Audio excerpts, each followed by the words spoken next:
So, Mark, I guess if we could take it back, way, way back, maybe you could walk us through your childhood before you even got to wrestling. Like, maybe I know you were a gymnast when you started, but maybe you could talk a little bit about that.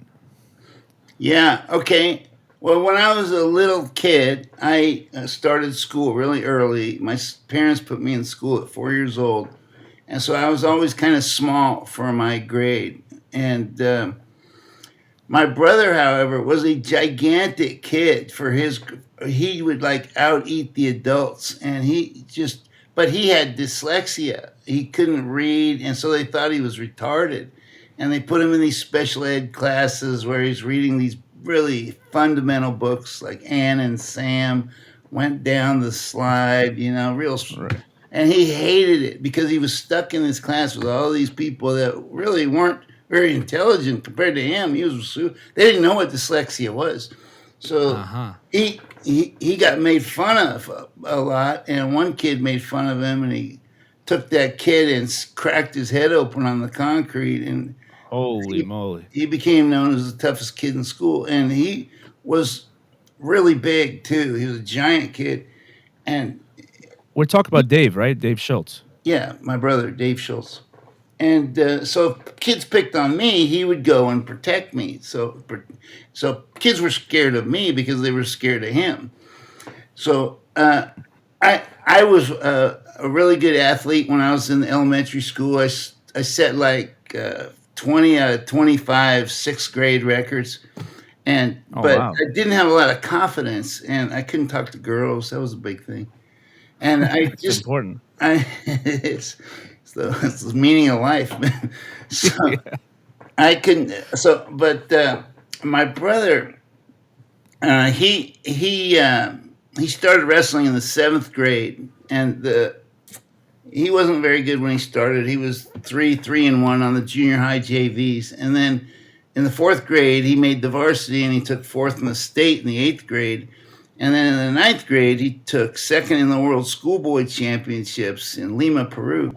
And and when I was in the seventh grade, I was doing all sports, basketball, baseball, football, track. And then Dave started wrestling in the ninth grade. And he went over, Dave would wrestle with the high school guys at Palo Alto High School. So he'd go over there, and I went with him one time. And the coach, Ed Hart, who was the gymnastics and wrestling coach, said to me, Mark, I bet I could teach you a backflip in 5 minutes. And so he did. And I thought that was the coolest thing ever. So I quit all sports, and I went totally into gymnastics, 100%. And in 2 years, I went for my eighth and ninth grade year, I went totally into gymnastics. And then 10th grade, I was the Northern California age group all around champion. And Wow. uh, but like I said, I didn't have a lot of confidence, and so it just I finally I got to the point where I thought to myself, if I could just beat up everybody on earth, I could be happy with myself, live with myself. Yeah. I thought so. I quit gymnastics, and I went into Tang Sudo, which was a Chuck Norris style martial art. And Uh huh. uh, I was really good because as a gymnast, I could kick over the tops of people's heads and all. And but uh, Dave, he's down in California still wrestling, and he comes up to see me on my 16th birthday, and he said something really disrespectful. I forget what it was, but I thought, you know what? Now I'm going to teach this guy who the real boss of the family is. My 4 months of Uh tanks. oh. So we go out in the grass in the front yard, and I took a swing at him, and he took me down and pummeled me into bloody submission. Oh, I man. was so humiliated. I slept in the car, but the next day I quit Tang Sudo and I went out for the wrestling team. I said, "Screw Tang Sudo, I'm going out for wrestling. If Oh, Dave can wow. beat me up that bad." So I did. I started wrestling as a junior in high school at Ashland High School. I was 130 pounds, and my record was 4 wins and 6 losses. And and then the coach kicked me off the team because I couldn't win in competition. He made me challenge the second string guy 11 times in 10 weeks. And it just kind of burned me out. And I just couldn't keep that level of intensity up for competition. And so I went to the principal and I complained. I said, hey, the coach created a challenge match system. I've been winning all my challenge matches except one. And I've made the team fair and square under his system. And then he kicks me off the team because I'm not good enough to win. That's not fair. And the principal forced the coach to put me back on varsity. But because I complained to the principal, it ruined the relationship between me and the coach. And so I couldn't wrestle for him anymore. And I transferred back from Ashland High School to Palo Alto High School. And that coach that had been coaching Dave, Ed Hart, who was also my gymnastics coach, he became my wrestling coach again. And so I went through my entire senior year. I only wrestled in 2 tournaments. This is my entire career in wrestling. I only went to 2 tournaments. And I didn't even win a match at the first one, which was the Alisal Invitational. And the second one, I took 3rd in the Monte Vista Invitational. And then, a miracle upon miracles, at the end of the year, I won the league, which was over. These tournaments that we went to were 16-team tournaments. And at the end of the year, I won the league, which was 9 schools. And then I won the region, which was 20 schools. And then I won the Central Coast section, which was 90 schools. And then I won the state, which was 1,000 schools. Insane. And I'm the only California state champion in history to never win a tournament prior to the state qualifiers at the end of the year. Unbelievable. And my brother, he had the greatest high school senior year in history. When he was a senior in high school, he won the Great Plains. He beat 2-time NCAA champion and the outstanding wrestler in the NCAAs, and he beat the World Cup champion to win that. And then that qualified him for Tbilisi, which was basically the Russian national championships. Back then, Georgia, sure.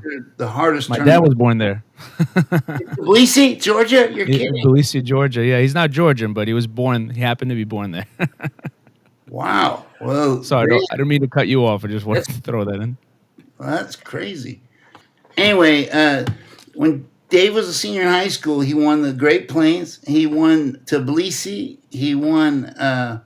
He came back from the Tbilisi tournament, and he missed because he was over there. He missed all the state qualifiers. But my coach Ed Hart knew. Everybody in the state knew how great Dave was. So my coach petitioned to have him entered into the state tournament, and they said okay, but he has to go up a weight because he didn't weigh in. So he went up a weight, wrestled in the Central Coast section, won that, went to state, pinned everybody in state, and then in the finals he beat the guy 12-1, and then he goes to the National Open Greco-Roman Championships, 149.5 pounds. So he goes to state at 170, and he goes to the Greco-Roman Championships, 149.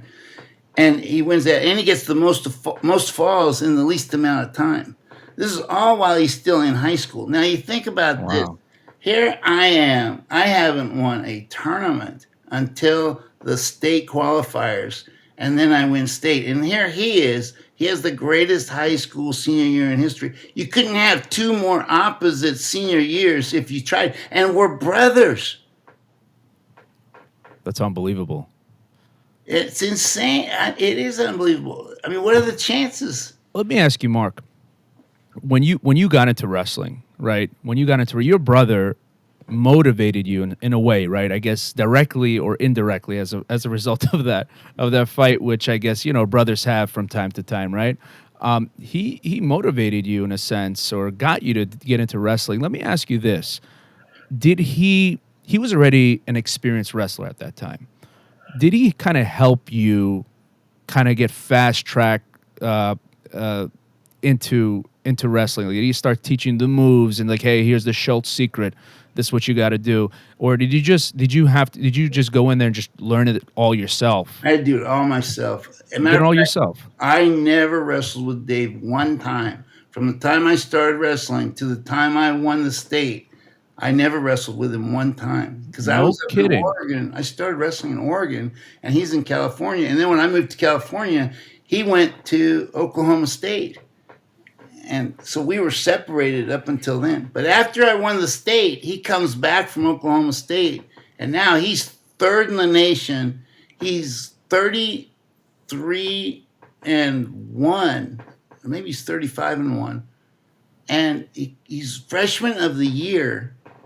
And he comes back from Oklahoma State for the summer, and he goes, "Hey, Mark, you want to go work out?" And if I said no, I didn't feel like it or whatever, he'd be like, "You pussy," and he'd be a real high pitched voice, "Yeah, you pussy," and I'd be like, "Okay, you are gonna die." He got under my skin. And so I said, like, I'm gonna kill him. So we go to practice, and he would just kill me like 50-0 or something ridiculous.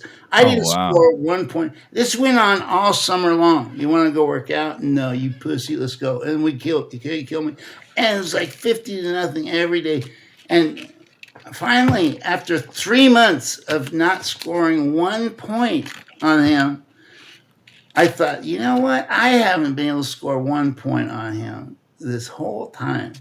Maybe I should just try to keep him from scoring on me. Instead of me trying to score anything, Ah. I'm just going to stall and try and keep him from scoring on me. So every time he attacked me, I would like break his lock. I'd back up. I just became this incredible staller. And he hated that. God, he's yelling at me as he's screaming at me and stuff. He'd yell at the coaches, "Tell Mark to quit stalling." And the Yeah. coaches would just be like, "Deal with it." And Yeah. it worked. I got to where he, instead of getting killed like 50-0, I was only getting beat like 2 or 3-0.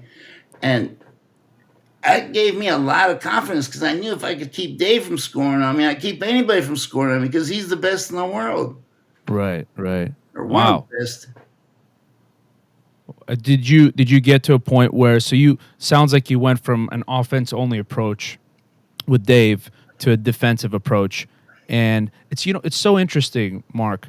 I'm gonna bring up a kind of a philosophy that I learned from regarding martial arts from John Danaher. I don't know if you know John Danaher. Have you ever heard of him? He's Yeah, Gordon Ryan's coach. correct. And I love his posts. I love his philosophy. But I remember messaging John Danaher, when I was early in my jiu-jitsu and my jiu-jitsu, I don't know, journey rather. I'm not a competitor, but and I asked him, hey John, like, what do you recommend for a beginner? Like, what skills should you master in jiu-jitsu when you start out? And he said, you have to be really good. You have to have a really good defensive base. Specifically, you have to be able to escape pins and go from the defensive to offensive. And the only way you'll be able to be comfortable in your offense is if you have a perfected defense, meaning you're not going to be scared if you make an offensive move and you end up in a bad position. You'll know how to get out of that bad position because you've worked on your defense. So I just wanted to bring up that thought because you just said that once you started working on your defense, it made you very confident. And I guess once you started feeling very confident in your defense that nobody can really, that your brother couldn't really get you, take you down and whatnot, did you start to also develop this kind of confidence in your offensive capabilities? Yeah, after I got my defense down to where I felt like I could keep anybody from scoring on me, I started coming out of my defensive shell. It's kind of like a shell that you go into when you're just doing all defense. And there's a old saying that offense wins games, defense wins championships. If you've got a great defense and you can keep anybody from scoring on you, all you got to do is score 1 point on somebody, and you can win every time. So that was kind of my what I had learned And it's funny because there was a Star Trek episode that illustrated this point. Data was on the Star Trek Enterprise, and some war games expert, comes onto the ship and challenges Data to war games. And so they get on the computer and they get on there, and this guy is beating Data every single time. And Data can't figure out why he's losing because he's got this incredible positronic brain, and he thinks something's wrong with his brain. And then it occurs to him one day, maybe I should just quit trying to win and just try to keep him from winning. And so he changed his tactic, and he could keep it 0-0 always. He could, and I figured this out 10 years before I saw that episode. Oh, wow. And I was like, Well, that's hey, awesome. that guy stole my idea.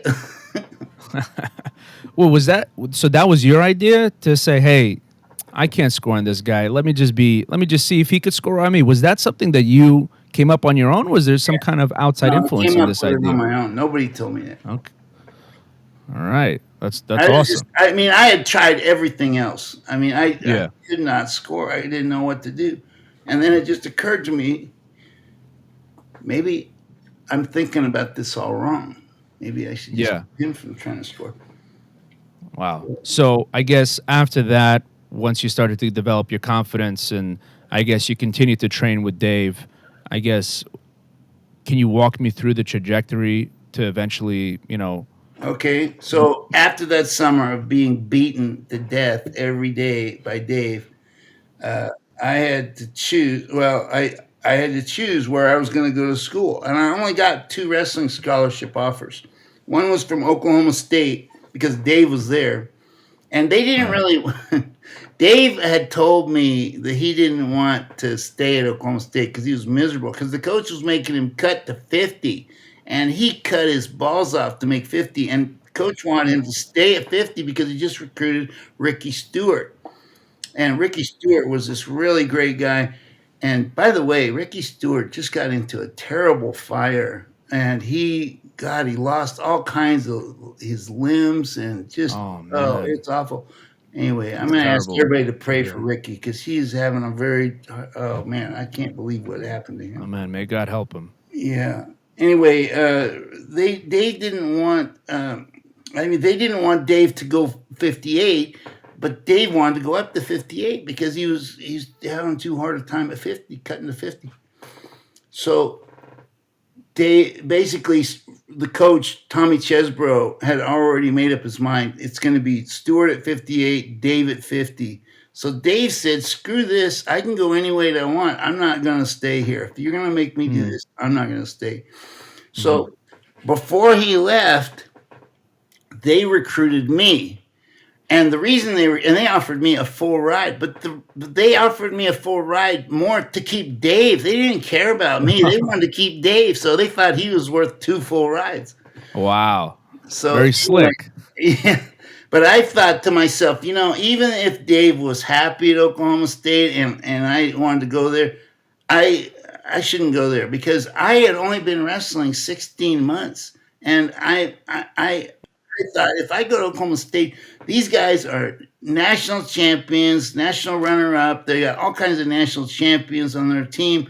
These are the best guys in college, and college wrestling is brutal. And these guys are the like murderers. And I'm gonna walk into a room, and confidence is either built or destroyed every day, and usually at the expense of someone else. And these guys are gonna destroy my confidence, and before I even have a chance to build it up, or even build it up to to where I can minimally defend myself. And I thought I'd be better off taking an intermediate step and go to a college that's not so intense, not so great in wrestling. So in, so I got an offer from UCLA, and UCLA was a great place to have a freshman year. This place was always sunny. There was movie stars walking around, girls Beaches, walking in bikinis girls. everywhere. There's swimming pools. Is Hollywood's right next door. It's awesome. And I went to UCLA my freshman year, and It was great, but the problem with UCLA was, and we had our first national champion that year, Fred Bona at heavyweight, and the Mm. problem was the coaches were always fighting with each other. The head coach was great. His name was Dave Abel. He was the fourth in the Olympics. He was two-time NCAA champion. He was the outstanding wrestler in the NCAA, so he was awesome. But Mm. he had this assistant coach that was just always trying to undermine him and backstabbing him, and he divided the team. And there was so much contention in the team. Me and Dave thought, this is a rinky-dink program. There's not much money here. There's nobody shows up at the matches. There's no crowds, and they don't care about us, and they don't care about wrestling. And so let's go somewhere. And so we were still planning on staying there, but we both made the junior world team that year, and we both got trips to Mongolia to wrestle in junior worlds. And that's when Ed Banach beat me for the first time. The first time I met him, and man, was he tough. This guy they call him the horse. His nickname is the horse. And I think the reason they call him that is because he can run like a horse. And when I was at the world team training camp with him in 1983, he ran a 5-minute mile. Can you imagine Oh, wow. a 98-pounder running a 5-minute mile? Anyway, Wow. this guy was in great shape. Best conditioned athlete I've ever seen, or I've ever wrestled. Anyway, he And conditioning beat me. is key, right? In wrestling, conditioning is very important. It's 90% of the sport is conditioning. Whereas like in gymnastics, 90% of the sport is technique. But so and gymnastics really helped me a lot, because gymnastics, you have to visualize complicated, risky techniques that might break your neck. Gymnasts have the highest broken neck per capita of any NCAA sport. And No so kidding. you have to visualize very complicated, risky techniques in order to do, before you do them. And back when I did it, there was no spotting equipment. Nowadays, you've got crash pits you can dive into head first, and you don't even feel it. Back when I did it, it was like there's a 8-inch pad mattress, and then there's a couple spotters, and the guys are just like, "All right, you're gonna do a flyaway on the high bar. Go for it. We'll try to catch you." That was about it. So anyway, gymnastics has really improved a lot since I was in it. But anyway, we both made the junior world team, and we went to Mongolia. Actually, Ed Banach beat me, and then the coach switched. Me and Dave were the same size. We were both 163 pounders. And I went up to 80 to try to make the team at 80, and Banach beat me. And then Dave, the coach, flipped us and put Dave at 80 and put me at 63, and Dave beat Banach. And so I couldn't believe Dave beat Banach, and he beat him bad. And I couldn't believe how bad he beat him. And I was like, man, we're the same size. I'm built better than he is. How come he's so much better than me? I just couldn't figure it out.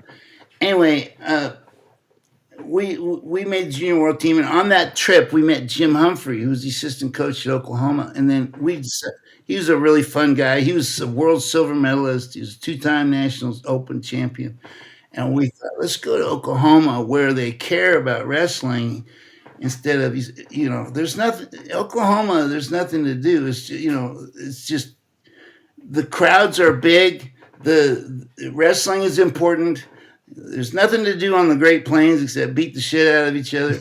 And so we thought, let's go there. So we went there. We transferred from UCLA to Oklahoma that summer, and UCLA, they continued wrestling for one more year, and then they dropped the program. That's how much they cared about wrestling. Oh, wow. Yeah, So you left kind of just in time, in a sense.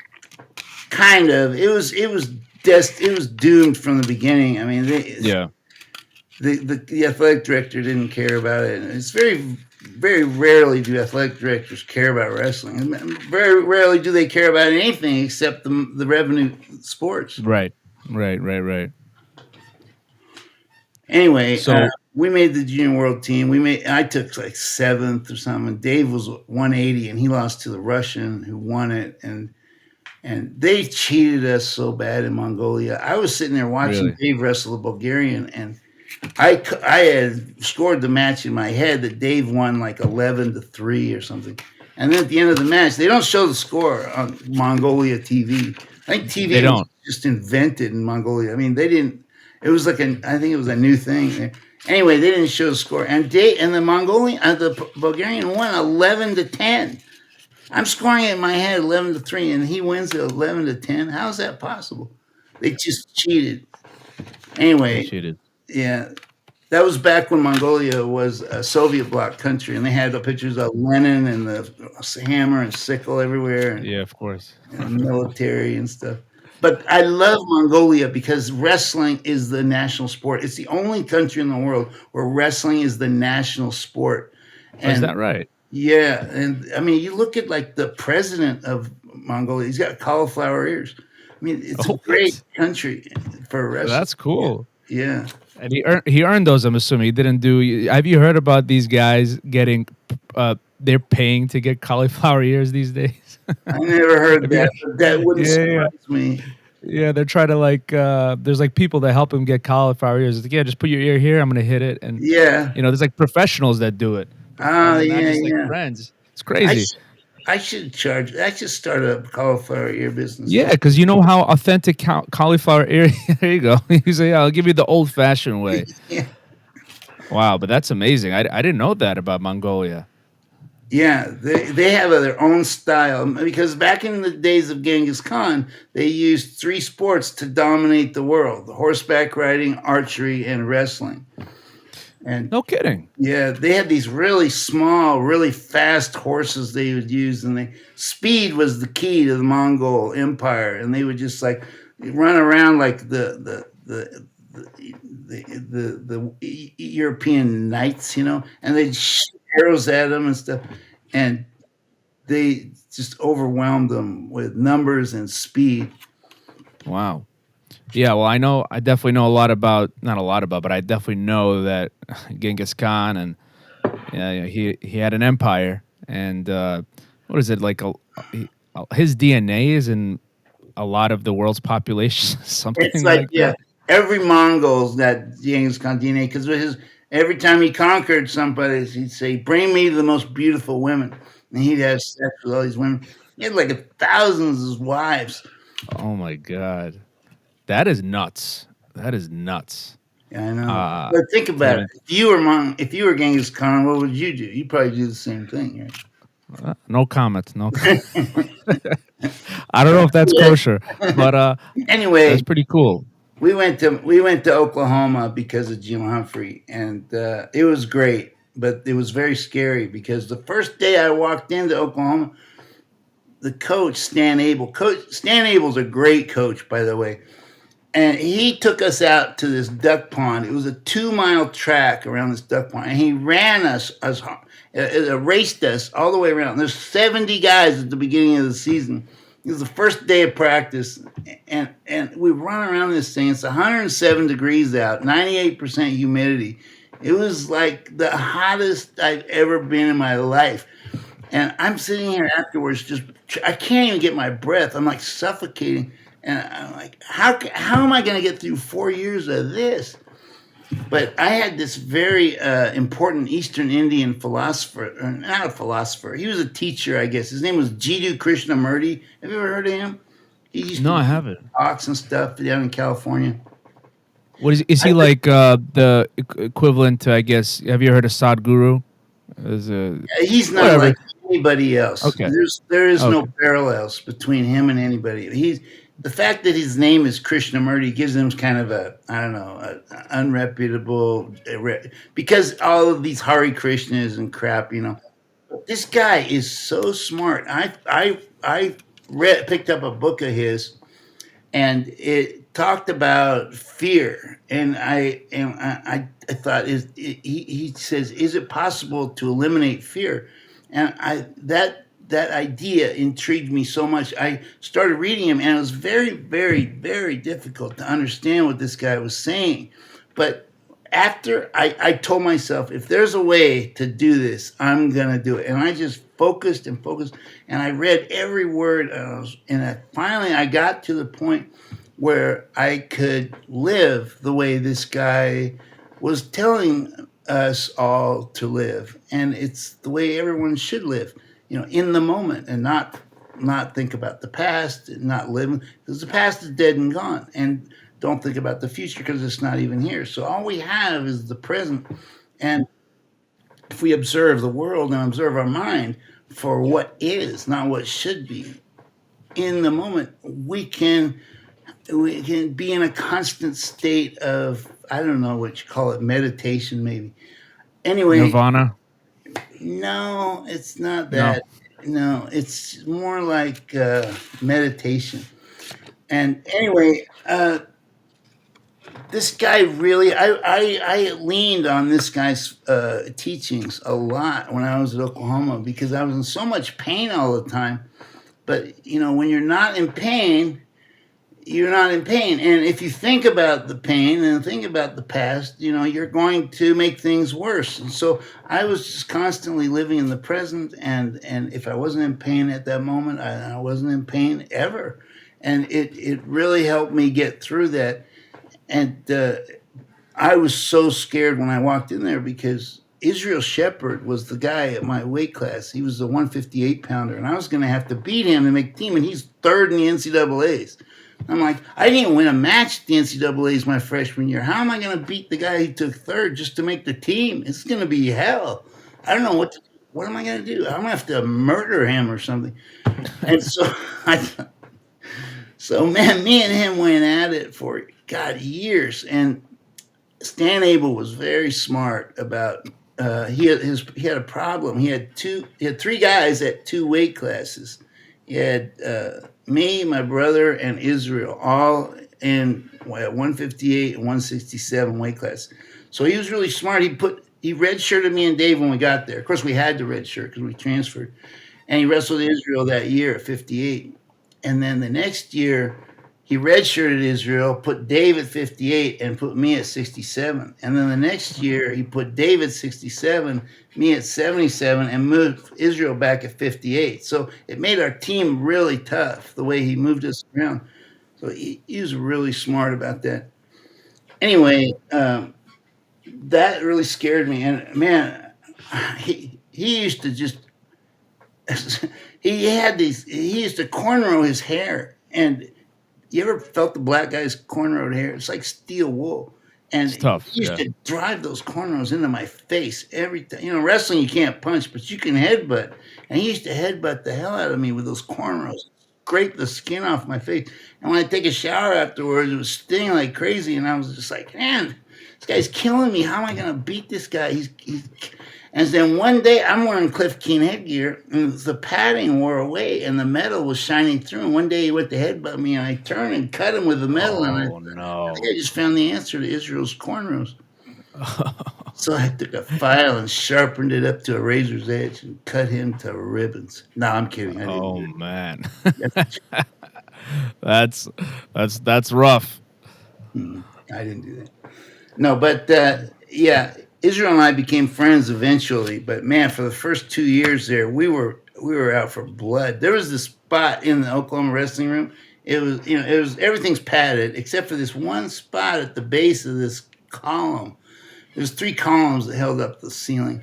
And at the base of this one, there's nothing but bare wood. I don't know if there were any nails sticking out of there or what, but it was just bare wood. And every time, and I thought, man, if anybody can ever get their opponent up in the air and drive their head into that wood, that's what they should be doing. So every time I got Israel up in the air, I'd try to aim his head towards the wood. Oh, man.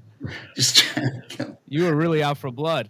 I was, man. It was him or me, and it was no holds barred in that room, man. And I remember sitting there in the wrestling room, looking out the window, trying to get some air, and I'm seeing the baseball players, and they're throwing the ball up and down, and I'm thinking, I'm on the exact same scholarship that guy's on, and I'm in here fighting for my life, and that guy's throwing a ball out in the air. That is not fair. Well, it's better to know how to rip somebody apart than throw a ball around, if That's you ask true. me. Yeah, I wouldn't trade it. Yeah. Yeah. But that is crazy. That's I'm picturing that in my head. You looking out like sweating, bloody, and then you see this guy throwing balls around. I'm not a big baseball guy myself, I'll be honest with you. I don't really watch sports other than combat sports, but It's funny. It's funny that There's a that guy named contrast. Cecil Beisel. He was the first four-time Oklahoma State wrestling champion. Got a full ride to Oklahoma, and instead he decided to play baseball. No kidding. Yeah. So he went from wrestling to baseball. Yeah, apparently he was really good in baseball too. But Oh he wow. chose baseball over wrestling. He came in the wrestling room one time and wrestled with us, and there's a huge difference. The biggest jump in quality you're ever going to make in wrestling is from high school to college. And he came in, and we just beat him to death. I mean, No kidding. college guys are way better than high school guys. Every single guy in our wrestling room in Oklahoma was a state champion, except the coach's son, who was third in the state. And it was Darren Abel. Darren ended up becoming an All-American. But yeah, every single guy is a state champion. It was like the minimum to get in there, to be on the team. Was the Oklahoma team, I guess, among all the colleges at that time, was it the best team in the nation? I thought it was. We took my junior year. We ended up taking third in the NCAA's, and we broke the NCAA scoring record, I think. But so did Iowa and Iowa State, and we ended up taking third. But we had the best team on paper, but when we went to the NCAA's that year, our 134 pounder and our 190 pounder our 134 pounders ranked number 2 and our 190 pounders ranked number 1. They both lost their first matches at the NCAA's and got knocked out. And so now we went through the entire tournament with just 6 guys left, and we still took third. Wow. Yeah, so I mean, it sounds like a powerhouse that you guys had. We did. We had Steve Williams, Dr. Death Williams. He was second in the NCAA's.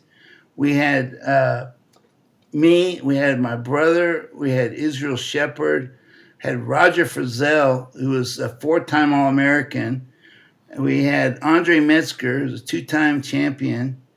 We had Derek Glenn, who was he beat Randy Lewis in the NCAA's the year before, but they gave the match to Lewis. It was a real ripoff. But anyway, I don't know. Maybe I'm wrong. Randy Lewis is a great friend of mine. I don't want to say anything bad.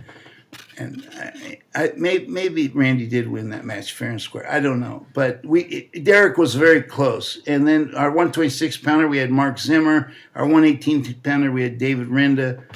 And we just had a really tough starting lineup. And Abel was really smart about getting us on scholarships and getting us Pell Grants and stuff so he could give a whole new class all full rides, and the rest of us would get on Pell Grants, and so it wouldn't take up any scholarships. And he was really savvy about that. But that's another story. Yeah. So I guess from college, then I guess, can you walk me through how the Olympics went and how you eventually got your gold medal? Well, in college, my first year in college, I just started wrestling a couple of years ago, and I knew that if you're going to win, you have to hang around with winners. You win by association. You win by associating with winners, and I would hang out with the best guys I could. Andre Metzger, Jim Humphrey, my brother, Jim Hall, Ron Tripp. And we were like this nucleus of that team. And Jim, yeah. And so when we would go to a tournament, they would win. All those guys would win except me. And I was just and when my brother would lose, he would just go crazy. He'd punch himself, he'd kick himself, he'd scream, he'd cry, he'd tear his clothes off, he'd punch the wall, he'd put his head through the wall. He went crazy when he lost. And so I did the same thing because I wanted to make losing the worst experience I could possibly make it. So I never made that stupid idiot mistake of putting that ugly stain on my name and reputation again. So I did that a lot. But then in 1980, I turned a corner, and I got to the finals of the Great Plains, and I was facing the number one guy in the nation, Mike Deanna, and he was from Iowa, and I was beating him like 3-1. And when you work hard enough, long enough, the eventually you're going to receive like this revelation, and it came to me in the middle of that match, and it was like the clouds opened up and the gods of wrestling were shining down upon me and showed me the secrets to wrestling. And I just stood there after I got this feeling. I stood up. I looked at Mike. I put my leg out like to let him grab it, and I was like daring him to grab it because I knew he wasn't going to take me down. And I was just like, whatever you do, you're not going to take me down. And I beat him 8-1 that match. That was my first college tournament win ever. And then he beat me later in the dual meet, 14-8. So maybe he had his own revelation. I don't know. But anyway, I met him in the NCAA finals that year, and I was beating him. I take him down, he escapes. I take him down again. They call me for stalling. Then they call me for stalling again and give him a point. Then they call me for stalling again and give him another point. Now the score's 4-3. I've got 2 stalling calls against me. The next one's going to be a 2-pointer, and I'm the one doing all the scoring. But that year, they were pro Iowa. All the judgment calls went Iowa's way, and the ref was screaming at me to shoot, and I thought this guy's going to give another 2-pointer to Mike, and so as soon as I thought he was going to put his arm out for another caution, I called timeout. And he goes, "What's the matter?" And I go, my knee. And I reach, I fall backwards. I grab my knee. And then Ron Tripp, our coach, comes running out.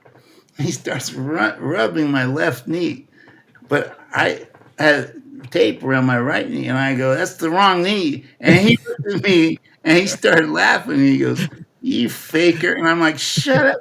The referee's right behind him.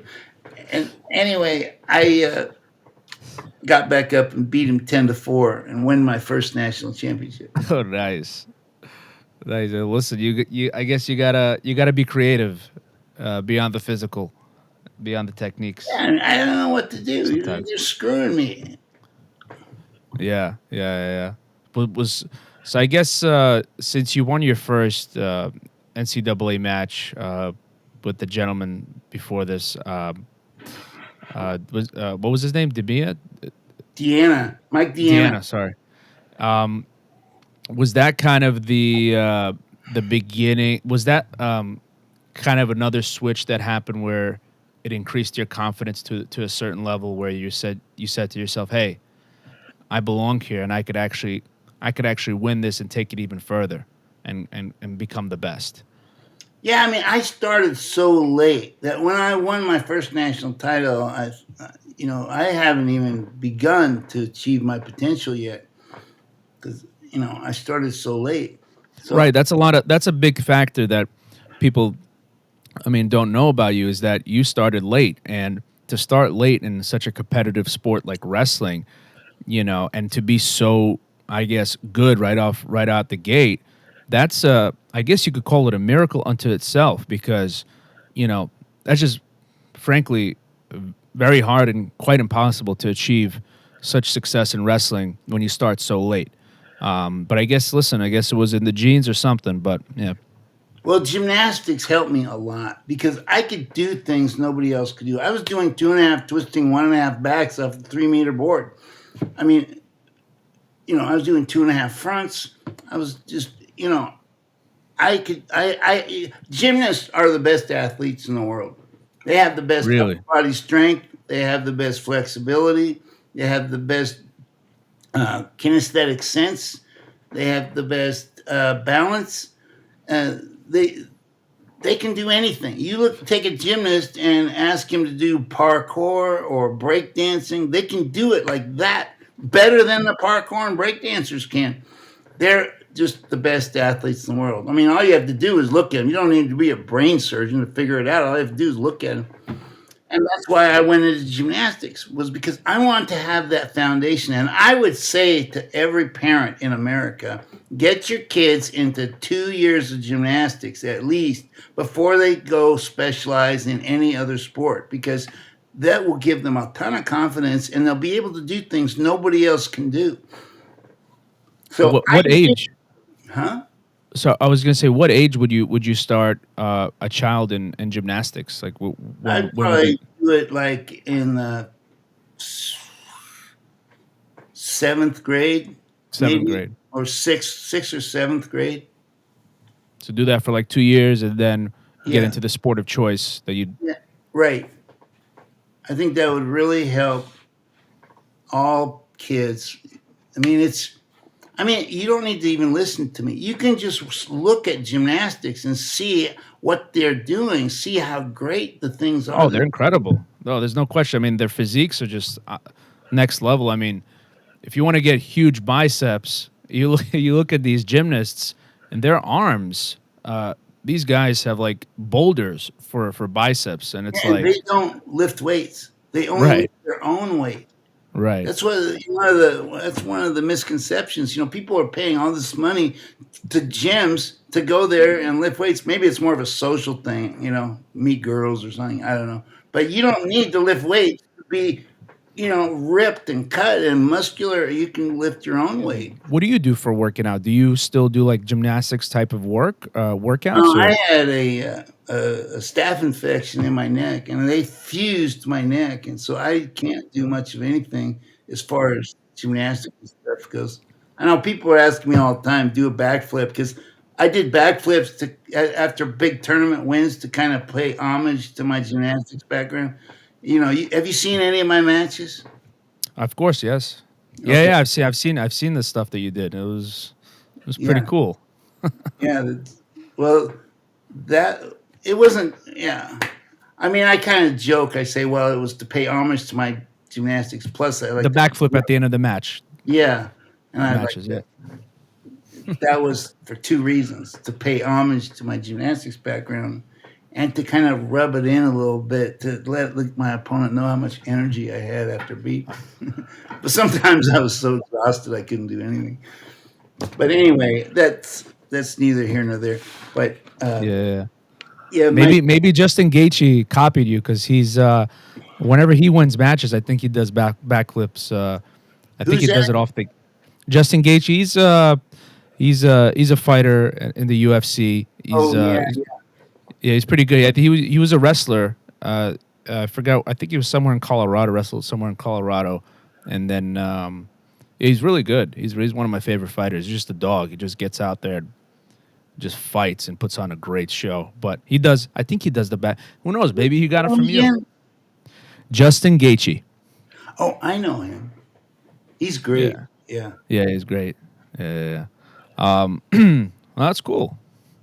Anyway, Too. after I won my first national title, now I I I have to make. Well, me and Coach Abel, we decided that I would go up the next year to 177, and that was a big move for me because I'd be going into a weight class that had the the first the a guy who was the first one to have a chance to win 4 NCAA titles.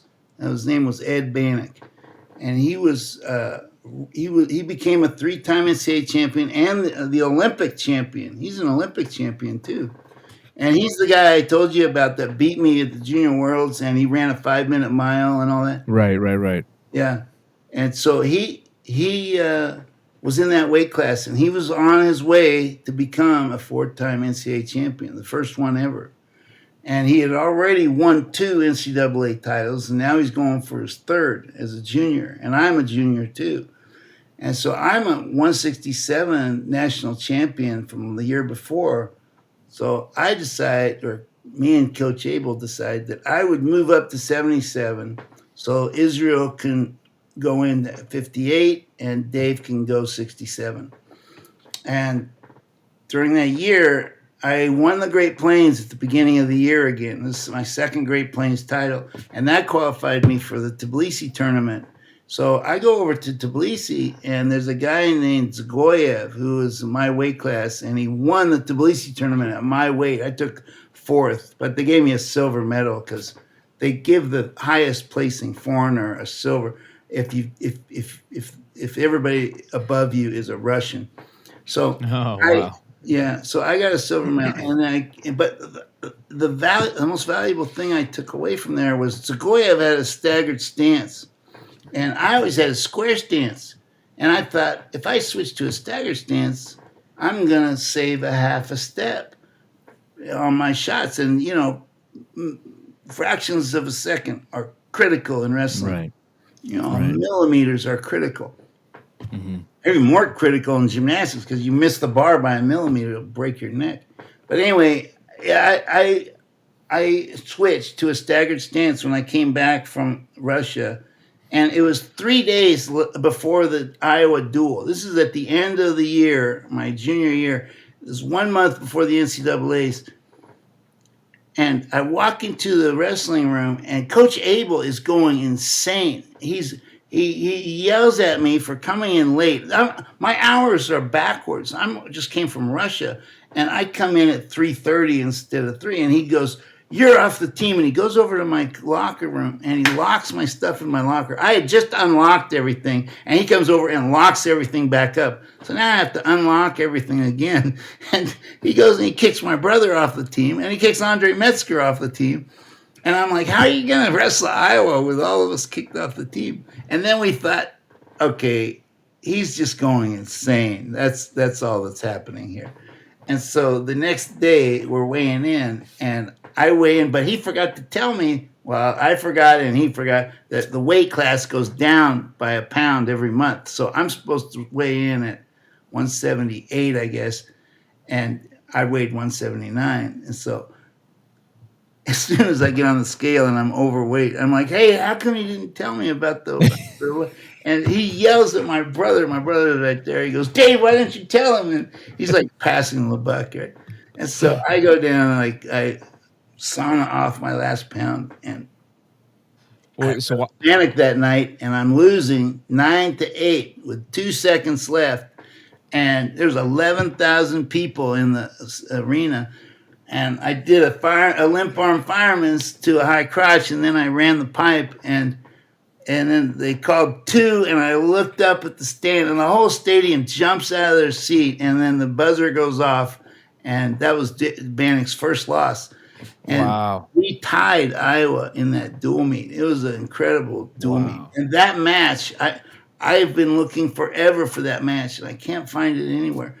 So that sounds like a great match. That match, let me know. I'll buy it off you, whatever it costs. Yeah, hopefully somebody listens to this. And then I met Banach, and Banach still got the number 1 seed because he beat me at the Midlands earlier that year. So we're 1-1 that year, and he got the number 1 seed, and I had to wrestle, and he pinned or superior decisioned every one of his opponents getting to the finals. And I got to the finals, but I barely beat the number 3 guy, Perry Hummel, who's super tough. I wrestled Perry 6 times, and it's always been a 1 or 2 point match, and we've each won 3 matches. And so I barely beat him 2-1, and then I'm in the finals with Banach. And you can see this match on ABC Wide World of Sports. It's the first full-length collegiate match ever shown in the history of Wide World of Sports. And it's so if you just type in Mark Schultz versus Ed Banach or something like that, it'll come up. And you can see all the stupid things I did in that match. Like I tried an inside trip at the beginning of the match, and I fell right on my back. I gave away 4 points. Now I'm down 4 points, and I'm like, how am I going to come back? I can't I need a high-scoring throw. So I had to take the highest possible risk I could take, and I never did this move before in my life. I just saw a video of Ben Peterson doing it to the Russian in the World Cup, and I thought, I'm just going to go for it. And I went for it, and it worked. And I got 4 points out of it, and I got the lead, and I kept my lead. And then at the very end of the match, I was ahead like by 3 points, and I had riding time. And I knew the only way he could win was if he caught me with a throw. So I back up to the center of the mat, and I'm waiting for him to throw. And he goes for it, and I just turned it limp like a loose spaghetti and just blocked him off. And I held him on his back for 5 points. And that's how I won, 16-8. And I watched that match last night. Actually, that was really okay. So that was really something. So you anticipated he needed a throw, so you were ready to counter it, if you will. Yes, I could have gone to the edge, but there's something spiritual going on that match that night. I don't know what it was, but it was almost like everything was happening according to a script. Almost, it was really. I've never had that experience before. But it was like a paranormal experience. Really? Well, like did you feel like, I don't know, did you feel like thoughts were going into your mind as to what you need to do, or just things just fell into place? Like, how exactly did that feeling play out? It's hard to put it into words, but it's kind of like this thing was pre-planned from the beginning, and I was just following the plan, and I just had to, whatever was going to happen, and I just threw caution to the wind, and just every single thing I did was like, I just felt like I'd never seen a match like this before. If you look at that match, me and Banach, we're both standing straight up with an over-under tie-up, with our hands locked. I've never seen in an NCAA finals match with guys locked up like that, with both guys ready to throw. And, we knew kind of Greco-Roman looking, right? Yes, exactly.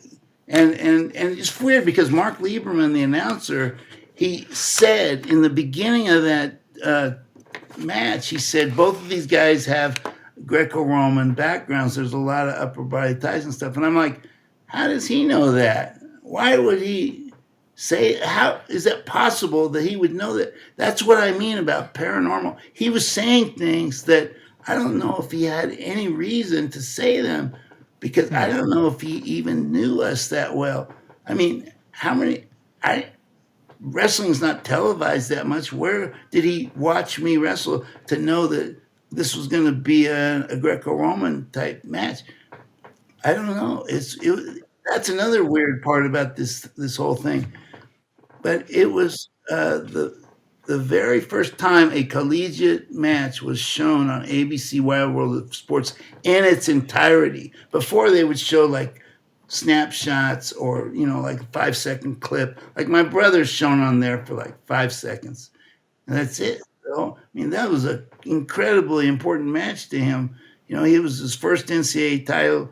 He barely won. He won on criteria. The fifth criteria, I don't even know what the fifth criteria is, but that's what he won on. The score was 4-4, 1-1 in overtime.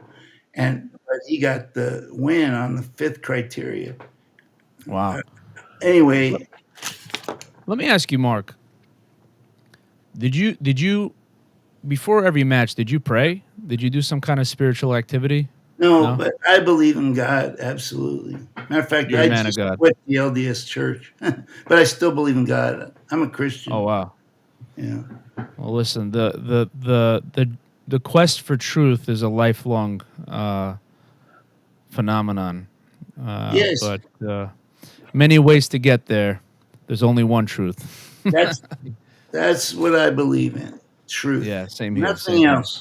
If I find something that, even in wrestling or religion or science or anything, that contradicts everything that I believed up to that point, I'll throw everything I believe away and adopt the new paradigm, whatever it is.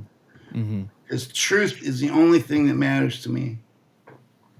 Amen to that. Amen to that. That were you always that way? Were you raised with Was it something that your parents taught you, or is this something that my grandparents taught me? My grandparents were both scientists.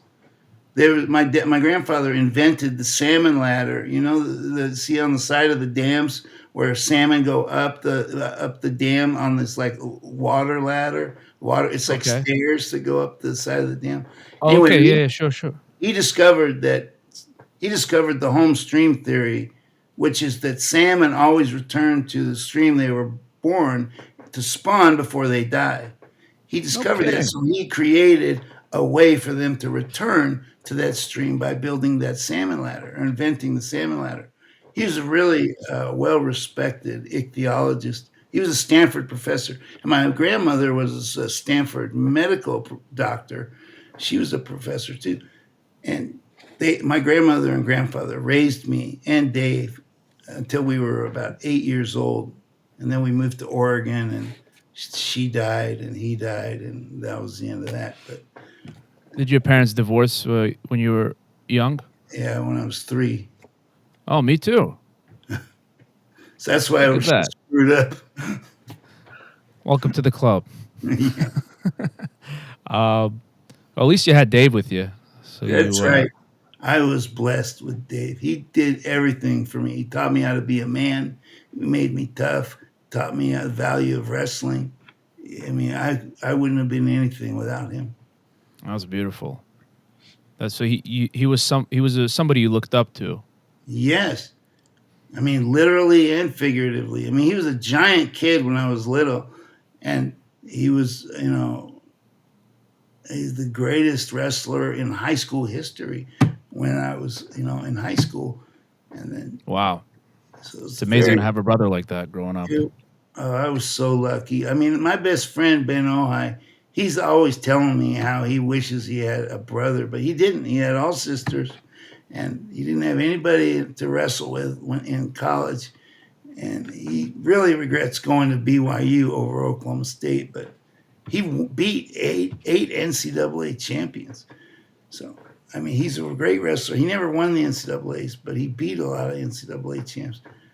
But having a brother that's why wrestling is like a family affair kind of thing. I have a book. I could show it to you, but it would take me a minute to dig it out. And it's the family trees of wrestling, and like the siblings of wrestling. And it's got the Schultzes, the Banachs, the Cars, all these different, the Smiths, all these different families that wrestle together, because it makes sense. You grow up with the brothers, you're wrestling on the carpet, you're wrestling on the lawn, Right, they make right, each other better. Look at the absolutely. Smith family. They got John, Pat, Leroy, you got 4-time NCAA champion, you got a 6-time world champion, you got a 2-time NCAA champion. So basically, a lot of brothers and are success stories in wrestling. Yes. You It's you think it's because of the support system you get from is a lot of that? yeah. Yeah. Yeah. You got a built-in workout partner right there in the same. Right. Right. I don't know how to put this, but what was like the most important thing, the thing that you value the most that Dave taught you? You can't care whether you live or die. That's something you can't teach, I don't think. But yeah, you Really? have to be willing to push yourself to death, practically. I mean, you're pushing yourself to suffocation like multiple times a day, and it's. I mean, but because he was so good, and because I'm so competitive, and so is he, we were pushing each other up and up and up that way, and that having that strength, to rely on and to model yourself after. I mean, he led by example. That's how, that was probably the most important thing. Like when I got into jiu-jitsu, I looked at guys like Rickson Gracie, and I modeled myself after him and his style. And you got to have these role models to model yourself after that lead by example. They Hmm. don't necessarily need to teach you anything, but they need to, well, they don't need to do anything really. They just are themselves, and Right. that's They're basically that representation of the ideal person, and you try to work up to it, to work yeah, up to that ideal. yeah. In my mind, and it was so important for me to be able to beat people up. That was why I got into wrestling. That's why I got into tank judo. That's why I got into everything: jiu-jitsu, MMA, NHB, everything, because of this thing. When I was a kid, I had a terrible lack of confidence, and religion kind of screwed me up when I was a kid. And I just, they talk about turning the other cheek, and I'll never turn the other cheek ever. I don't care what the Bible says. Right, right. Well, I'll put it to you this way: the Old Testament doesn't say that. So, Good. but anyway, so that's cool. So your brother taught you that you shouldn't fear death. You should go to the end to accomplish your dreams, even if it means, dying. I guess is it. Yeah, it because what is life worth living if you're not happy? I mean, I was miserable, and it just wasn't worth. Life wasn't worth living if I'm not going to be happy with myself. yeah. Did he tell you those words explicitly, or was it just like No, how no, you watched him operate? Okay. this is all in my head. Just on your head. Okay, gotcha. Um, I guess you brought up Rickson Gracie, right? Why don't we go there? Um, I guess because you fought Rickson Gracie, and Well, yeah, well, you grappled him. You grappled him. I grappling. guess. How about you just tell us how that transpired? What led up to that? Well, I've told this story a lot of times, but I'll tell it again. I was I'm the assistant coach at BYU now, and I really believe this was like God's plan. I really do, because so many things happened that I was miserable after the '88 Olympics. I threw my last match in the '88 Olympics because I felt it was immoral to win for Dupont's team because that guy didn't deserve it. And I already had a gold medal, so it was fine. But I didn't get into wrestling to win medals. I got into it to learn how to fight. And that creep, deserved to die. And now he is dead, thank God. And my brother basically put him in jail, even though he didn't try. I mean, he's responsible. Anyway, Well, let's take a step back. Actually, like, if you don't mind. So at Foxcatcher, so John Dupont recruited you and your brother to be there, and then unfortunately, the event that transpired was John Dupont went nuts, or he was already nuts, and he tragically killed your brother, and so that just so the viewers understand, in case they don't have any knowledge of this event, so that they know, but that's unbelievable. Like, that's an American tragedy because you just can't make this stuff up. I guess, like, where were you mentally? Like, you must have been shattered when that happened. yes, I was in my office. And, after Dupont is such a creep. God, he's so evil.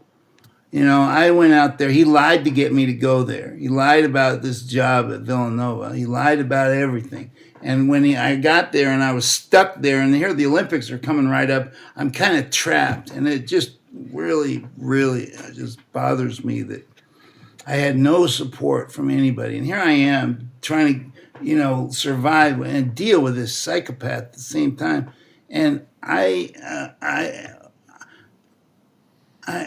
won the world championships. And after I won the world championships, the whole world came down against me as far as Dupont goes. He hated my guts after that. And it was weird because I'm wrestling for his team, but he just hated me because he was jealous, he was envious, and he did everything he could to try to destroy me. He brought me into this locker room one time and he said, "I'm going to ruin your career."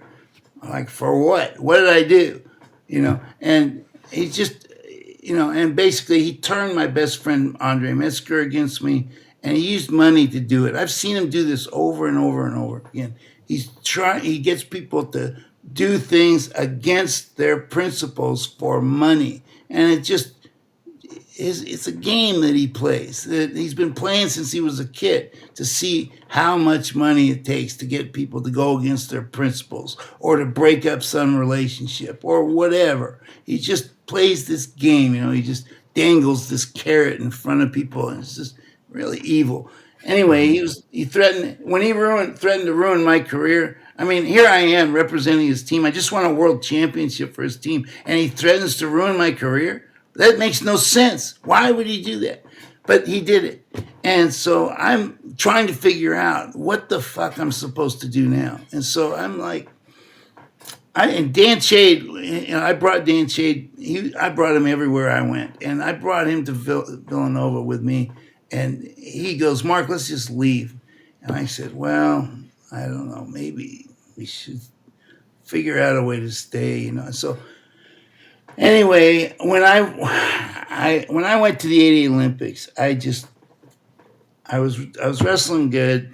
I was wrestling great at the Olympic trials in Pensacola. I kept going up and down, up and down. I was beating Rico Chiapparelli 8-0, and then I just lost my motivation, and I let him beat me 16-8.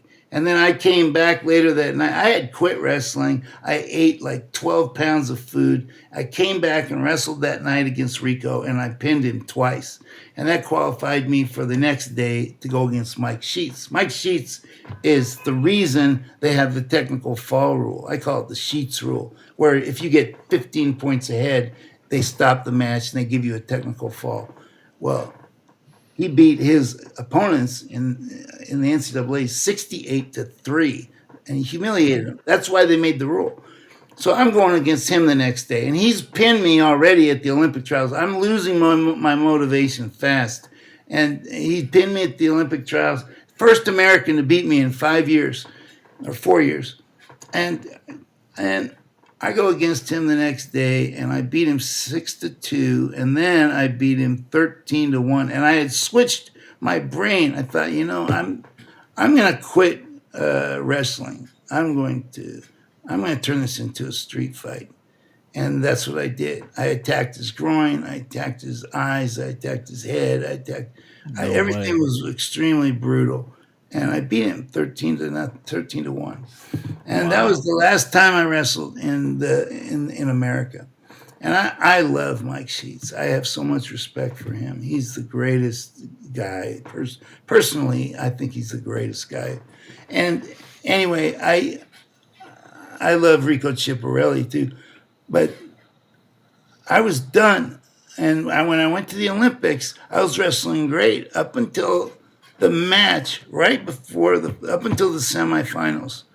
And then it occurred to me, if I win an Olympic gold medal, I'm going to be giving a lot of status and prestige to this loser creep who threatened to ruin my career. I'm not going to do that.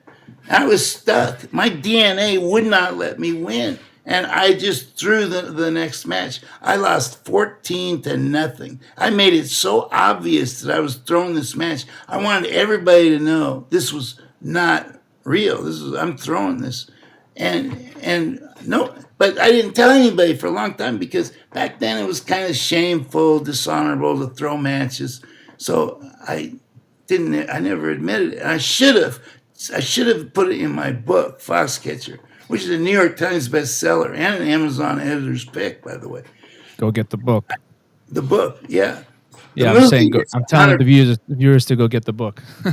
Yeah, the book is true, 100% true. The movie is 99% fiction, and it's insulting. Really? I hate that movie. Of all the movies in the world, I hate that one the most. No kidding. Foxcatcher, the movie that was supposedly based on your life and and Dave's life. Yeah, well, it was based on my book, but he took my story, twisted it, changed it, and now it has nothing to do with my story. He wanted to create some different story, like his story, and he's a creep too. He was quoted in the Washington Times saying, "My intention from the beginning was to demean and disrespect Mark Schultz." Really? Yeah. Wow. What a guy, wow. Huh? Creep. Yeah, because I remember reading that you did not agree with the movie's portrayal of you, and was very curious of your thoughts. But I guess I like the fact that Channing Tatum, the sexiest man alive, played me though. right. can't, can't complain about that one. No, I love Channing. I think he's great. You think he did a good job of? No, well, No, okay, I think he did, but the okay, director is the one that creates the character, sure, and sure, the director sure. told him Yeah. keep your mouth shut or whatever, and just act like a stupid dumb jock or whatever. I don't know. Mm, The actor just does what the director tells him, right? right, right, So right, right. I like the fact that Chang played me, but I do not like that. Well, I don't like the character because it's not me. It's just not accurate. And it Right. was very difficult for Channing to figure out how to play me. He couldn't really grab onto much of anything except the Mm, physicality of how I walked and held my fork and stuff. But other than that, he couldn't really get because my personality is nothing like that. I mean, he's always so down and dark and gloomy, and I'm just like, that's not me. Half the time, my life when I was wrestling in college or anywhere, my days were divided into two parts: before practice and after practice. And before mm, practice, it was like going to the gallows because I know I'm going to push myself to death. And after practice, I'm like, hey, I got through it.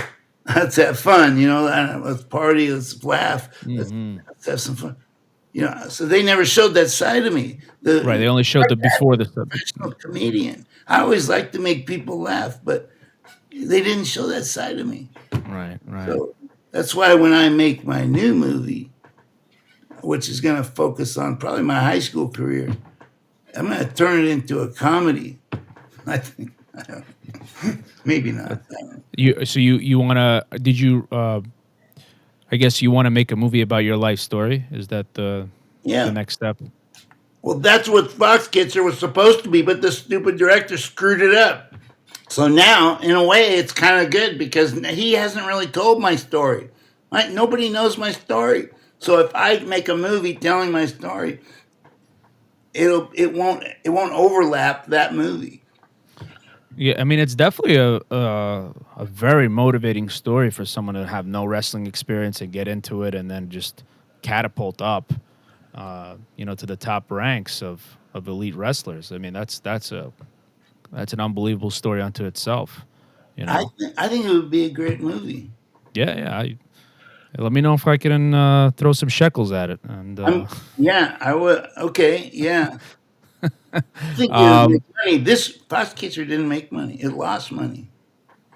yeah, yeah, I think I saw that. Right, it was made. Was it made for like 19 million or something? Or 24 million. And I 20? heard it lost 12 million, but it might have made back some of that on DVD sales and stuff. Mm, I never made right. anything on the back end. That's how I know it didn't make money because I was supposed to Oh, be really? paid if it did. I never got anything. Oh, wow. Okay. But Well, yeah. I forgot your question. I forgot it too, but it's okay. But yeah, no, I guess we were just talking about that whole Foxcatcher fiasco, and I guess right. You said you threw your match in '88, Yeah. just as an fu to John Dupont. Oh yeah, so I guess after that happened, after you threw that match, I guess how did the relationship look then? How did I the whole went back to Foxcatcher. I went back to Pennsylvania. I packed up my stuff and I left. That was the last time I ever wrestled. But then in 1991, I got a job as the assistant coach at BYU. And I love BYU and I love Alan Albright and I love my wrestlers. But I quit the Mormon church just recently. But everything's about timing, At the time, I needed the BYU and Alan right? and all those guys. But that time is over. And I've done some searching and I found some things. Doctrine and Covenants 132 is what really knocked me out. But at the time, I uh, don't know anything about it, but I'll take your word for it. at the time I go to BYU and Um,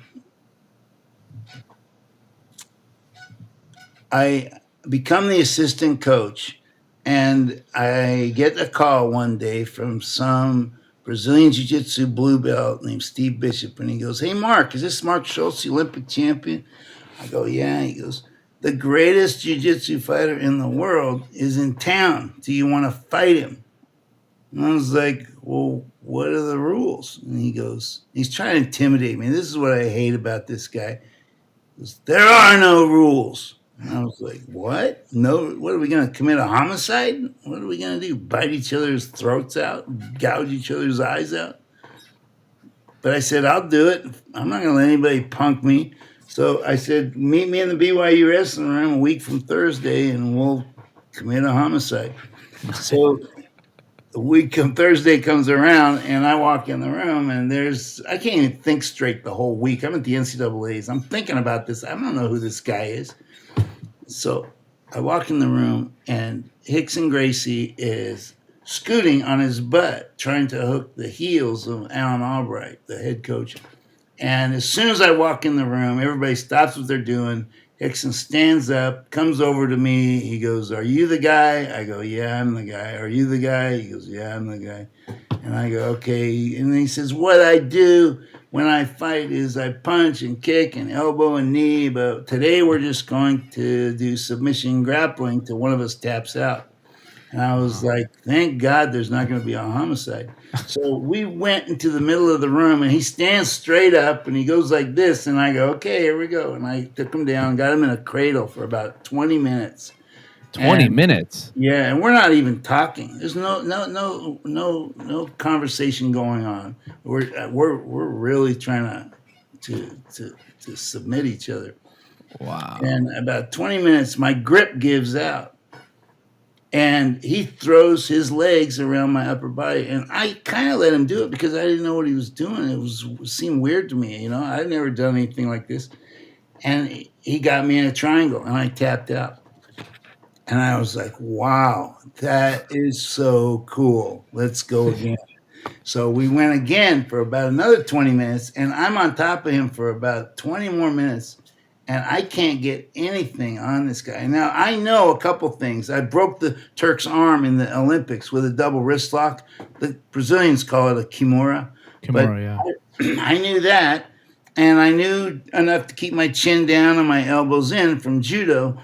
And so that's all I knew. And I'm making moves up on the fly, trying to come up with something to make him submit, and I can't get anything. And of course, he's the best in the world, and this is all he does. So he knows how to stay out of submission holds. So I thought, man, I've been on top of him for 20 minutes. I can't get anything. Maybe I should let him get on top of me. So I let him reverse me. And me being a wrestler, I had brainwashed myself to go belly down. So I go belly down. I got my arms out wide like I'm a freestyle wrestler trying not to get turned. And Right. he just started slipping in the rear naked, Oh, RNC. Then pretty soon he's got it, and I'm tapping out again. Oh, And man. after that was over, he said something that just made me love him. He goes, "Mark, you're the toughest guy I ever wrestled." I was like, "Man, I love you, man." And so I found out he's got a student, Pedro Sauer, right there in Provo, Utah. Unbelievable. They just came, the Gracies just came to America, and they settled in L.A. Well, This is Pedro, when? Early 90s or? yes, 1991 or 92. And so Pedro, he was living in a garage with Helio, Rickson's dad. And Pedro is the only black belt who's not a family member, a Gracie family member. Gracie family member. So Pedro decides to move to Provo, Utah, because that guy that called me on the phone, Steve Bishop, he talked Pedro into coming to Provo so he could have Pedro there as his instructor. So Pedro moves to Provo, Utah, of all places. So And random. it's exactly, that's why I say this is like God's plan or something. Was Pedro or is Pedro a Mormon? No. No. Anyway, he comes there, and I call him up one day. I say, "Hey Pedro, can I come down and be a student?" He's like, "Yeah, come on down, my friend." And we became like brothers. He was great because my brother had just died, and he became like my surrogate brother. And so anyway, him and I, we trained together for 3 years, and then he calls me up one day and says, "I got Dave Beneteau called me and wants to come down and train with me. Will you train with him?" You know, Dave Beneteau, he's You used to be a fighter, right? Yeah, was in the UFC. He was in the Ultimate, and anyway, he was really tough. He's a heavyweight national wrestling champion or runner-up in Canada, and so he comes down, and we trained together for 2 weeks. And the last day I trained with him, I double-legged him and I slammed him on the ground, and I broke his hand. And I Oh, took him to the hospital, and the doctor said, if we put a cast on, obviously you can't fight, but if we put a plate in, you can.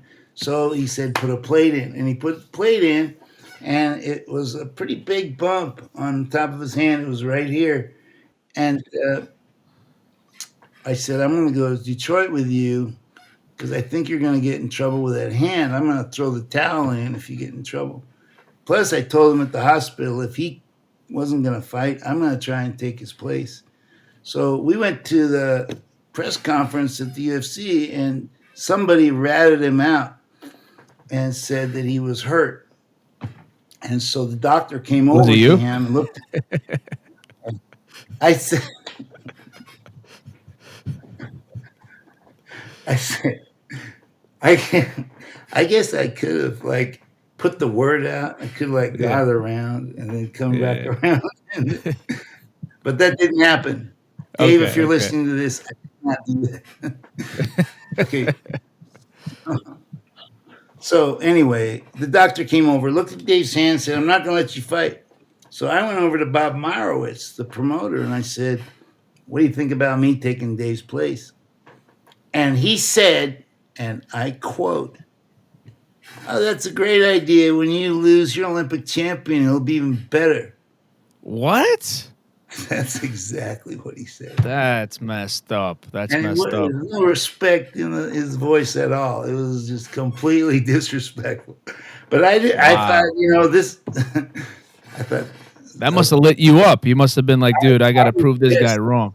Yeah. And I was, Hey, maybe it and was reverse psychology. You never know. yeah, I don't know. Whatever. but However it works. I, yeah, whatever it was. But I thought, this guy's going to pay me. I don't want to beat this guy up. He's going to pay me, right? If I Yeah. win, it's $50,000. I'm not going to mess with him. If he wants to call me whatever, I don't care. So Yeah. they're That's calling still me. messed up. He knew you were an Olympic champ, so Yeah, I but mean, that's just he major didn't disrespect know he didn't know the martial value of of wrestling. wrestling.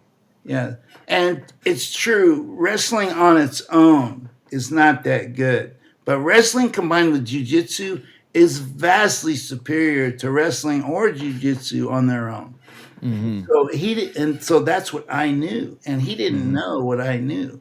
So I just said, yeah, all right, whatever. And I need one night to think about this. So I go back to my hotel room, and they're calling me at all hours of the night, 1 in the morning, 3 in the morning, 5 in the morning. They're waking me up like every 2 hours, asking me for a decision. And I'm like, dude, you guys are going to ruin my ability to fight if you keep waking me up. I need to get some sleep. And so finally at 10 in the morning, they call me again. They go, all right, Mark, this is it. We got to have a decision right now or we're getting someone else. So I said, okay. So I call up Pedro.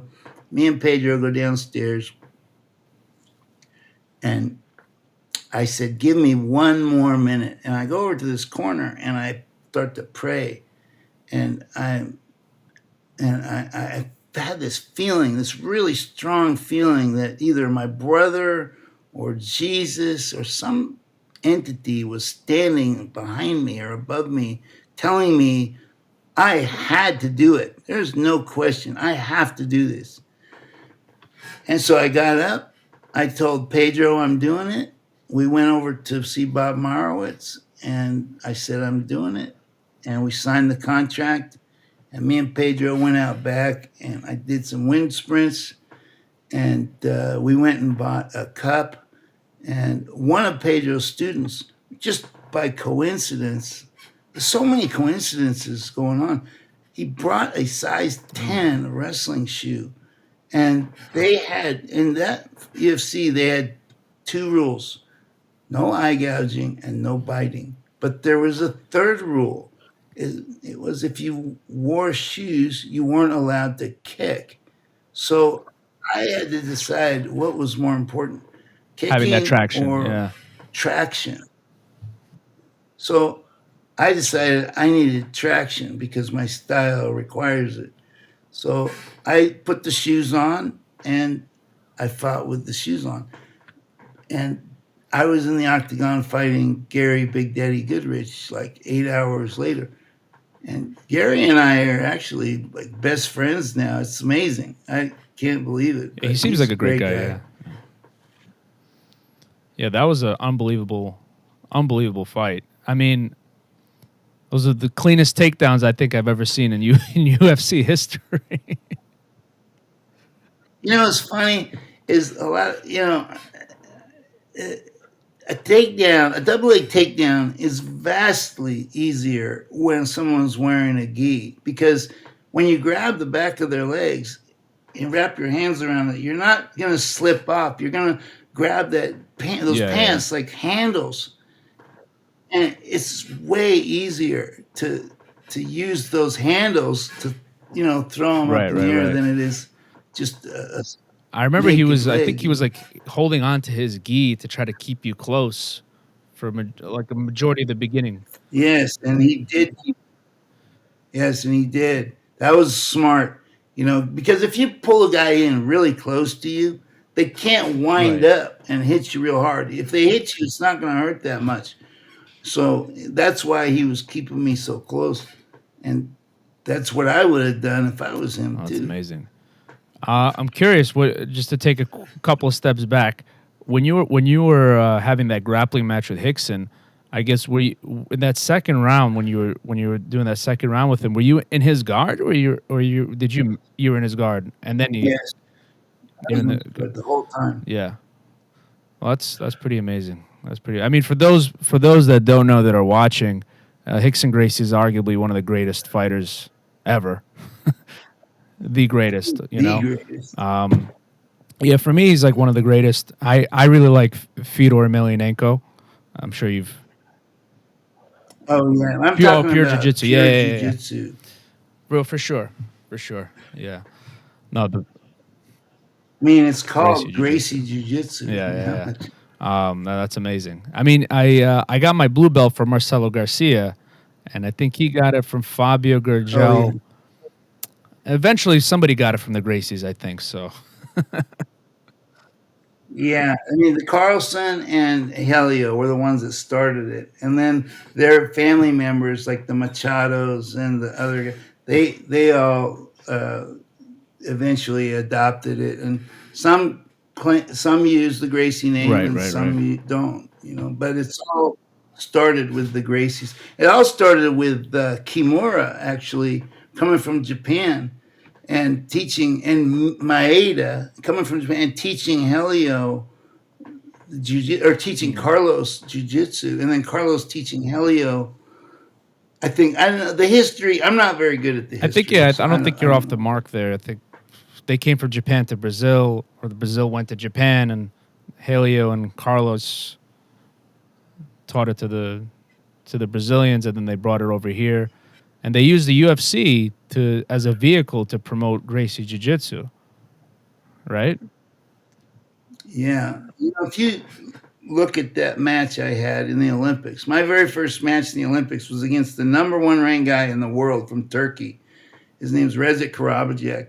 And the way you do the weigh-ins at the Olympics is you step on a scale and you reach into a bucket. You're buck naked. You reach into a bucket. You pull out an egg, and inside the egg is a number. And that number that I got was the number 6. And he reaches into the bucket. He's standing right behind me. He reaches into the bucket and he pulls out the number 8. Well, the even guys are on one side of the bracket and the odd guys are on the other. So the first match, 2 wrestles 4, 6 wrestles 8. I have the gold medal match, my very first match. I'm scared out of my mind. I go back to my hotel room and I'm just staring at the wall, just waiting, sitting, sweating, just thinking about this match. And finally the match comes around and he gets me, and it's only a 30-second match. He gets me in a limp arm to a high crotch, and then I grab him in a double wrist lock. Well, the Brazilians call that a kimura. But back then, when I was wrestling in the Olympics, it was called a double wrist lock. And so I had seen the Cuban do it to some guy from Paraguay or Uruguay or one of those Guay countries. And he threw it, and I when the guy in Cuba threw it, the guy from Paraguay, he flipped head over heels and gave away 2 points. Right. So that's what I tried to do. But the Turk hit his head halfway through the move, stopping his momentum. But I kept a hold of the arm, and it snapped instantly. And he fell on his back. And I'm looking at the ref like, come on, call the pin. And he finally comes over and calls the pin. I get up. I'm like, thank God I got the Turk out of the Olympics. I mean, I am relieved. And it was a freak accident, but it got him out. And then I had another match later that day. And because they didn't kick me out of the tournament, I had to stay in the tournament because any judgment calls on the field of play cannot be reversed after the fact. So they didn't throw me out of the tournament, but they threw me out of the match. And I'm sitting in the stands with my mom, and they said, in the loudspeakers, they say, Mark Schultz has just been eliminated from his match with Turkey. He's disqualified for excessive brutality.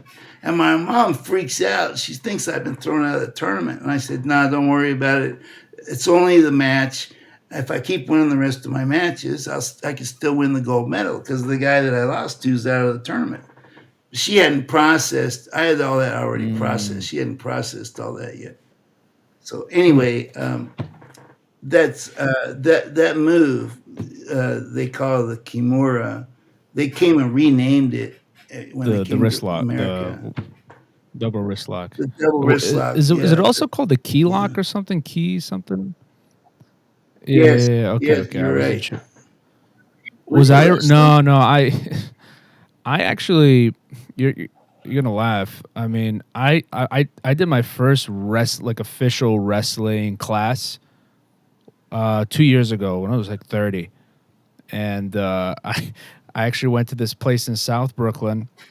It's called Willpower Wrestling, and it's actually headed by an Uzbekistani, a guy from Uzbekistan, Demir. And he was, I think he was in the Atlanta Olympics. He was competing in the Atlanta Olympics,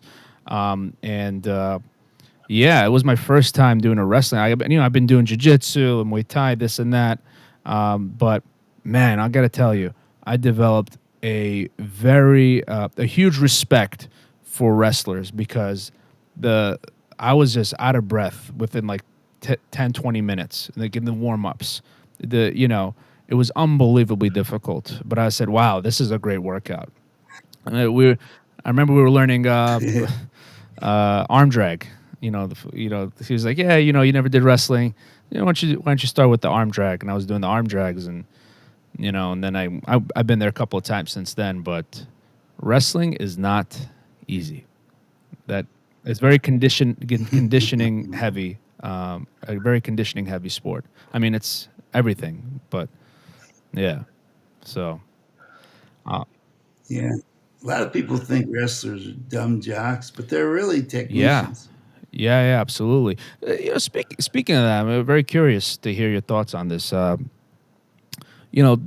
seems to be a stereotype between American wrestling and I guess the arch nemesis of American wrestling is Russian/Soviet wrestling, right?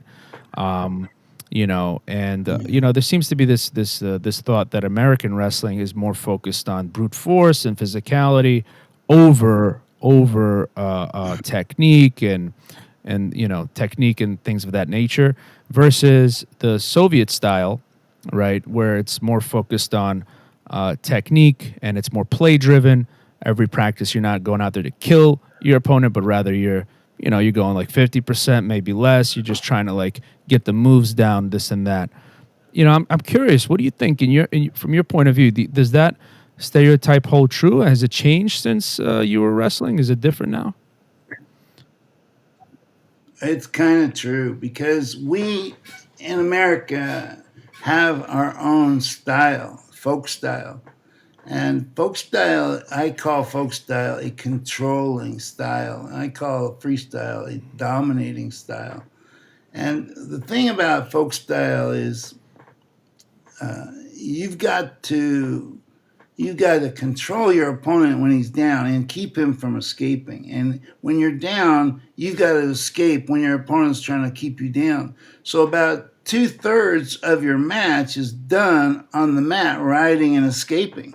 Whereas in freestyle, it's mostly on the feet. They very rarely have anything going on the mat.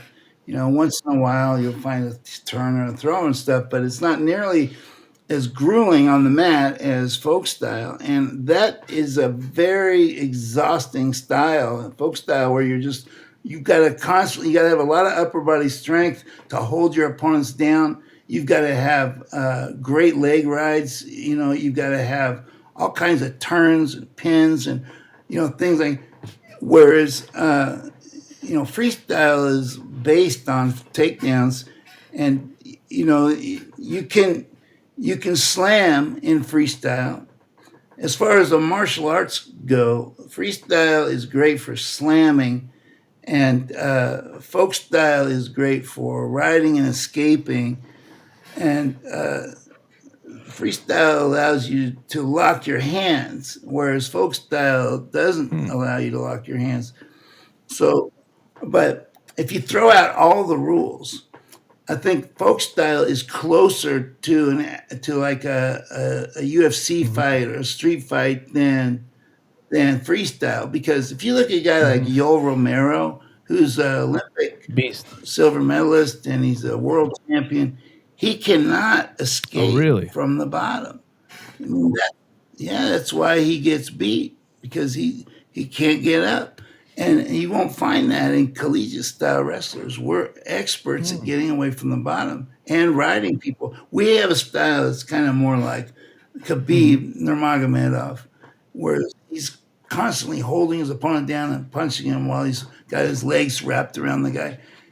Where I think collegiate style or folk style, same thing. Collegiate and folk is just another word.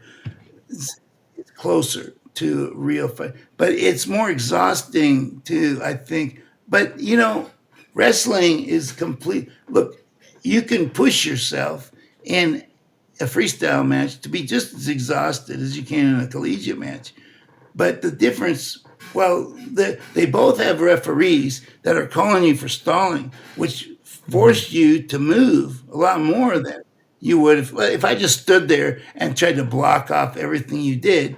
I'd get cautioned out of the match, right? Well, we can't. So you can't do that. You have to be moving. You have to be attacking constantly, and the referees penalize you if you don't. In the UFC, you have no referees penalizing you for stalling. You can stall all you want. It's part of your fighting tactic, right? The conditioning of freestylers and especially collegiate stylers, I think, is superior to freestylers, and freestyle and collegiate are both superior to conditioning in MMA. Very interesting. Very interesting. Yeah, and it's it's interesting when you look at Russian-speaking wrestlers. I wouldn't say Russian, right? It's also interesting misconception that people have, right? When they look at Khabib or they look at Abdul Rashid Sadulayev. This is another beast from Dagestan. They call them Russian wrestlers. I mean, I guess Dagestan is part of the Russian Federation, but those guys are not Russian. They're considered, Dagestani, or if a wrestler comes from Chechnya, they're Chechen wrestlers. It's a different. I'm just trying to Yeah, set the record straight for the world. It's like because in yeah, Russian we call it Kavkaz. Like you're from like, which is a Russified way of saying Caucasian, right? Caucasian, Kavkaz. So like there's yeah. something that went missing in Yes, translation the when they Caucasian. ask you what race you are, you white, Caucasian. It's like it's a little different, but nonetheless, I don't know why I even wanted to bring that up, because Your I dad, guess when I see the what's that? your, your dad would be insulted if he was called Yeah, Russian well, instead of well, Georgian. he was That's a born in Georgia because he used to be part of the Soviet Union. But I guess my dad is by blood, he's half Chechen and half Azerbaijani. So it would just happen to be born in okay, Georgia, okay. but it's all the Caucasus. It's all they're all so close to each other. Georgia is right next to, so on and so forth. So, but yeah, there's a That's where the word what say Caucasian say came again. from. That's where Caucasian came from. The word Yeah, Caucasian. exactly. Yeah, the word Caucasian came from the Caucasus. I forgot. I guess it was like some explorer. I don't know how it works. So somebody came over there and you know, it's very In Iran, it's in Iran, isn't it? it's close. Caucasus Mountains. It's close to Iran. Yeah, it's close to, like, Azerbaijan is right next to Yeah. Iran and Turkey. And Mark, I guess what are you doing these days? Are you still coaching or? No, I do speaking engagements and seminars, jiu-jitsu seminars, and wrestling clinics and camps.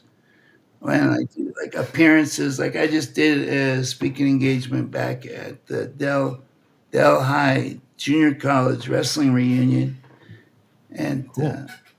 that was really Hey, fun. where are you based out of now? Are And you still in Utah? no, I'm in Medford, Okay, Oregon. Oregon. I'm going to be moving to Palo Alto area because my dad, he's getting old, and I got to Mm. go down there and take care of him. So I'm going to be down in like right between San Francisco and San That's Jose. commendable of you. Uh, wow. So you basically you're going to be you're teaching wrestling clinics and jujitsu seminars. Yeah, would you ever come to New York, or is that outside of? Yeah. Yeah, I just came to Syracuse. I Oh, just came back really? from Syracuse. Yeah, yeah. I would Hmm. definitely love to learn from you one day. So you'll. Yeah, Yeah, yeah, set yeah. up something. It could be a speech, it could be a seminar, it Excellent. could be Sounds good to anything. me. Sounds good to me. So, Mark, I really appreciate your time today. Like I said, it's not every day you get a chance to speak to an Olympic gold medalist and just an all around great guy. Learned a lot. I hope my viewers have learned a lot about your wrestling journey, your spiritual journey in life. Really appreciate you taking the time to speak with me today, and wishing you much luck and success in the rest of your journey. Thank you, Mark. Thanks, Mark. My Thanks for pleasure. having My me. pleasure. It's an Thank you. honor. Appreciate it.